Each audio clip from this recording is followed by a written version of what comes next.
Bismillahirrahmanirrahim. Assalamualaikum warahmatullahi wabarakatuh. Oke teman-teman, kita jumpa lagi, kita sharing lagi. Pada kali ini kita akan sharing teman-teman ya, tips mengedit video ya. Di sini kita akan belajar bersama di bantuan YouTube ya, bagaimana cara untuk mengedit video atau tipsnya. Jadi di sini ada panduannya teman-teman ya, 12 langkah pengeditan dasar untuk mewujudkan ide kita di sini. Ini ada linknya ya dari channel YouTube The Notorious KIA di sini ya.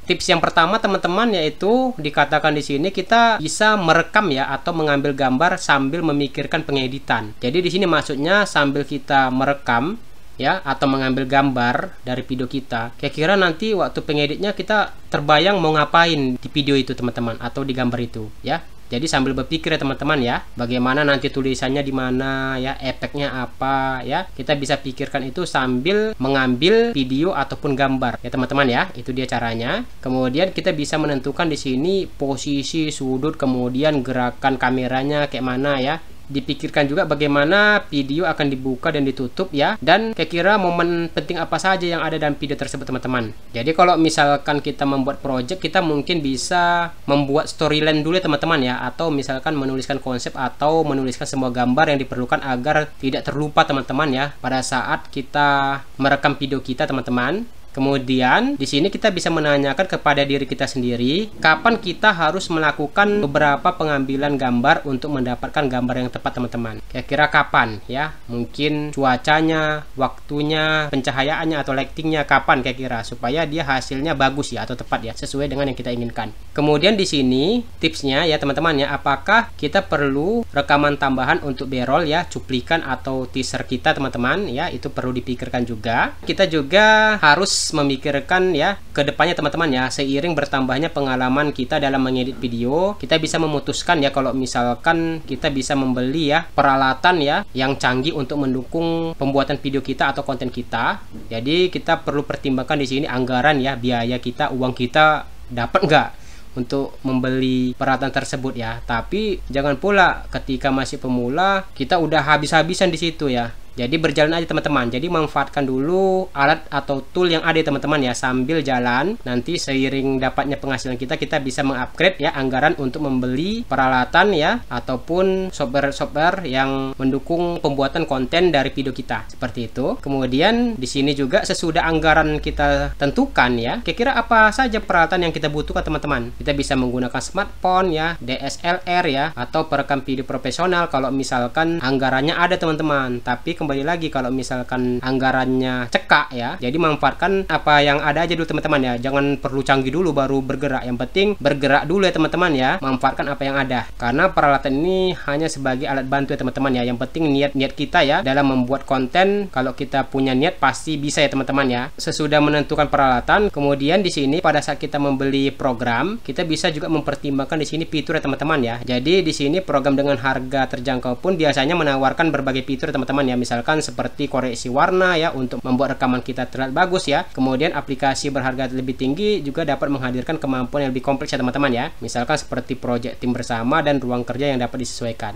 Jadi intinya kembali lagi disesuaikan dengan anggaran teman-teman ya, sehingga peralatan maupun fitur bisa kita pertimbangkan. Kita bisa juga mengoptimalkan video ya teman-teman ya di YouTube Studio dengan menambahkan layar akhir ya, end screen di sini. Kemudian kita bisa juga memangkas ya bagi bagian video sebelum atau sesudah mempublikasikannya. Kita bisa juga menambahkan di sini audio musik ya dari audio library YouTube ya, atau suara lainnya yang tidak melanggar hak cipta. Bisa kita download. YouTube sudah menyediakan audionya di audio library YouTube ya teman-teman ya, koleksinya. Kemudian tahapan berikutnya kita bisa mengedit seperti seorang profesional. Jadi tipsnya untuk meningkatkan kualitas hasil edit kita, pertama kita harus kenali software yang kita pakai teman-teman ya. Jadi kalau misalkan softwarenya canggih tapi kita nggak bisa menggunakannya, nggak kenal ya tool-toolnya, maka hasilnya juga akan nggak sesuai dengan softwarenya teman-teman ya. Udah canggih tapi hasilnya nggak sesuai teman-teman ya. Kemudian kita bisa juga cari di sini ya pintasan keyboard ya atau shortcut untuk menyelesaikan tugas yang paling sering kita lakukan supaya cepat kerjaan kita. Intinya kita juga sering-sering nonton ya teman-teman ya dari video YouTube orang lain ya atau situs lainnya mengenai trik-trik pengeditan yang keren teman-teman. Jadi sambil belajar dari website atau YouTube orang lain. Kemudian untuk meningkatkan kualitas hasil edit kita bisa mengedit untuk kecepatan di sini. Jadi kita bisa pikirkan kecepatan dan ritme ya dari video kita. Bagaimana perpindahan kelebihannya. Di sini berguna untuk membangun intensitas ya dan antusiasme dari penonton kita. Ada menggunakan teknik jump cut ya teman-teman ya. Ini potong loncat namanya ya, untuk menutupi dialog yang tidak diinginkan atau kata pengisi teman-teman ya. Jadi nanti kita ngomong mungkin dia ada video yang lain ya, bukan video yang ngomong yang ditampilkan seperti itu. Kemudian kita bisa mengamati penonton kita ya, atau viewer kita. Jadi ini sangat penting ya. Kita bisa lihat kayak mana kira-kira penonton kita, puas nggak sama video yang kita upload ya, hasil editan kita ya. Kita bisa lihat di retensi penonton di YouTube ya, di YouTube Analytics. Jadi penurunan di sini dapat berarti bahwa penonton melewati bagian tersebut atau berhenti menonton video kita. Jadi kita bisa lihat ya di retensi itu di bagian mana penonton yang banyak melihatnya dan bagaimana teknik pengeditannya sehingga mereka itu betah di situ teman-teman ya. Jadi kita bisa pikirkan alasan penonton tetap berinteraksi dengan video terpopuler kita ya, dan pengaruh pengeditan terhadap hal tersebut itu perlu kita pikirkan. Jadi di sini ada saran dari support YouTube ya teman-teman ya. Jadi kita mulailah dengan apa yang kita miliki ya teman-teman ya. Nggak perlu kita harus punya barang yang mahal dulu ya, kamera yang mahal ya, software yang mahal seperti itu ya. Jadi kalau misalkan ada handphone, kalau handphonenya bisa merekam, gunakan aja itu dulu teman-teman ya. Kalau misalkan kita punya komputer, yang penting komputernya bisa menjalankan editing, itu gunakan aja itu dulu ya, dengan software pengeditan yang sudah diinstal ya teman-teman ya. Gunakan aja yang ada dulu ya teman-teman ya. Nggak perlu kita beli harus dilengkapi semua ya, harus perfect dulu baru mau jalan, nggak bisa ya. Yang penting jalan aja dulu dengan apa yang kita miliki sekarang. Jadi langsung go action teman-teman untuk membuat video kita ya. Jadi kalau ada handphone, langsung ambil handphonenya, langsung rekam video kita. Dari situ nanti kita akan belajar mengenai bagaimana teknik-teknik kita untuk mengedit dan meningkatkan performa dari kualitas video kita. Oke teman-teman, semoga bermanfaat.